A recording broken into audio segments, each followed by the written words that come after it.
Want to make your iPhone flashlight brighter and more focused? In this video, I'll show you how to adjust the flashlight intensity on your iPhone.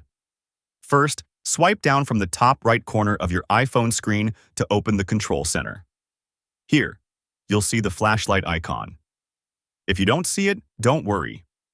Just tap on the plus icon at the top left corner, then tap on Add a Control. Now scroll through the list and add the flashlight control to your control center. Once it's added, tap on the flashlight icon to turn it on. You'll instantly see the flashlight light up on the back of your iPhone. Now here's the interesting part. Tap and hold on the flashlight icon, and a flashlight adjustment menu will appear on your screen. You can slide your finger up to make the flashlight brighter, or slide it down to make it dimmer depending on what you need.